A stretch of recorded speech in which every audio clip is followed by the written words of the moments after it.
सफला एकादशी का महत्व। धर्मराज युधिष्ठिर कहने लगे कि हे जनार्दन, मैंने मार्गशीर्ष शुक्ल एकादशी अर्थात मोक्षदा एकादशी का सविस्तार वर्णन सुना है।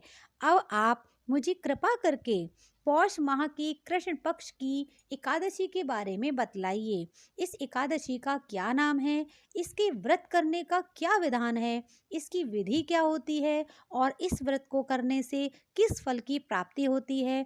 हे करुणानिधान, मुझे विधि पूर्वक इसका कहिए। तो हेलो फ्रेंड्स, कैसे हैं आप सब।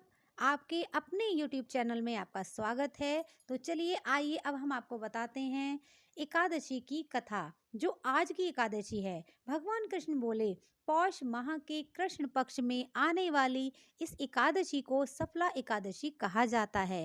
इस एकादशी के देवता श्री नारायण हैं। विधि पूर्वक इस व्रत को करना चाहिए। जिस प्रकार नागों ने शेष नाग, पक्षियों में गरुण, सब ग्रहों में चंद्रमा, यज्ञों में अश्वमेघ यज्ञ और देवताओं में भगवान विष्णु श्रेष्ठ है, उसी तरीके से सारे व्रतों में एकादशी का व्रत सर्वश्रेष्ठ है। जो मनुष्य सदैव एकादशी का व्रत करते हैं वो मुझे परम प्रिय होते हैं। इसका महात्म्य मैं तुमसे कहता हूँ, तो ध्यान पूर्वक सुनो। दोस्तों, अगर ये कथा आपको पसंद आए तो लाइक, कमेंट और शेयर जरूर कीजिएगा। भक्त वत्सल भगवान श्री कृष्ण कहने लगे, धर्मराज, मैं तुम्हारे स्नेह के कारण तुमसे कहता हूँ कि एकादशी का व्रत के अतिरिक्त मैं अधिक से अधिक दक्षिणा पाने वाले यज्ञ में भी प्रसन्न नहीं होता। अतः इसे अत्यंत श्रद्धा और भक्ति से युक्त होकर ही करें। हे राजन, द्वादशी युक्त पौष कृष्ण एकादशी का महात्म्य तुम एकाग्रचित होकर सुनो। चंपावती नगरी में एक माहिष्मान नाम का राजा राज्य करता था। उसके 4 पुत्र थे। उन सब में लुम्पक नाम का राजपुत्र महापापी था। वह पापी सदा पर स्त्री और वेश्यागमन तथा दूसरे बुरे कामों में अपने पिता का धर्म नष्ट करता था और धन नष्ट करता था। सदैव ही देवता, ब्राह्मण, वैष्णव की निंदा करता था।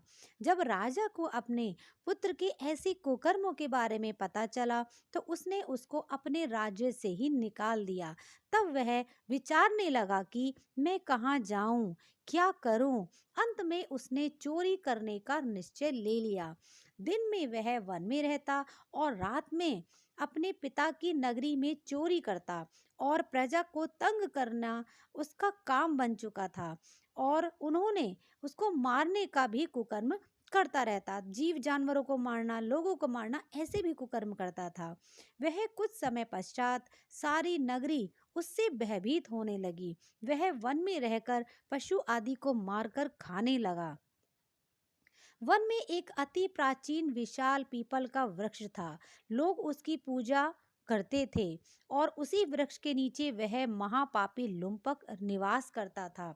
इस वन के लोग देवताओं की क्रीड़ा स्थली उस जगह को मानते थे। कुछ समय पश्चात पौष कृष्ण का पक्ष की दशमी के दिन वह वस्त्रहीन होने के कारण शीत के चलते सारी रात्रि सो नहीं पाया और उसके हाथ पैर अकड़ गए। सूर्योदय होते होते वह मूर्छित हो गया। दोस्तों, अगर वीडियो पसंद आ रही है तो इसको लाइक, कमेंट और शेयर रुकना नहीं चाहिए। बेल आइकन को प्रेस करो, ऑल पर सेट करो, जिससे कि सारी वीडियो आपके पास समय से आ सके। और दूसरे दिन एकादशी के मध्य में वह सूर्य की गर्मी पाकर उसकी मूर्छा दूर हो गई। गिरता पड़ता भोजन की तलाश में निकला। पशुओं को मारने में वह उस दिन असमर्थ था। वो नहीं मार पा रहा था।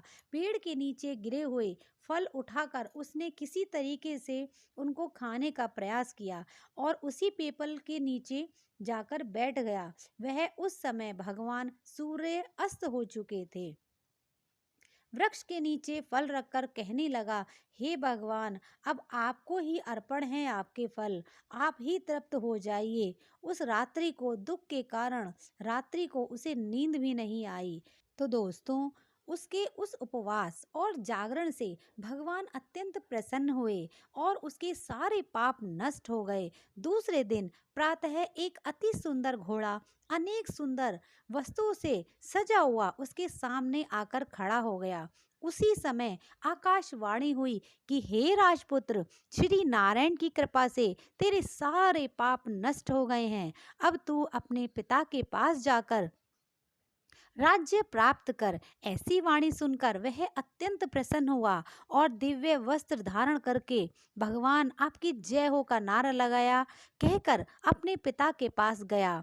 उसके पिता ने प्रसन्न होकर उसे नतमस्तक राज्य का भार सौंप दिया और स्वयं वन के रास्ते चल दिए। अब लंपक शास्त्रानुसार राज्य करने लगा। उसके स्त्री पुत्र आदि सारा कुटुंब भगवान नारायण का परम भक्त हो गया। वृद्ध होने पर वह भी अपने पुत्र को राज्य का भार सौंपकर वन में तपस्या के लिए चला गया और अंत में वैकुंठ को प्राप्त हुआ। अतः जो मनुष्य इस परम सफला एकादशी का व्रत करता है उसे अंत में मुक्ति मिलती है, और जो नहीं करते वो पूंछ और सींगों से रहित पशु के समान होते हैं। वह इस सफला एकादशी का व्रत जो नहीं करते हैं वो ऐसे पाप के भागी होते हैं।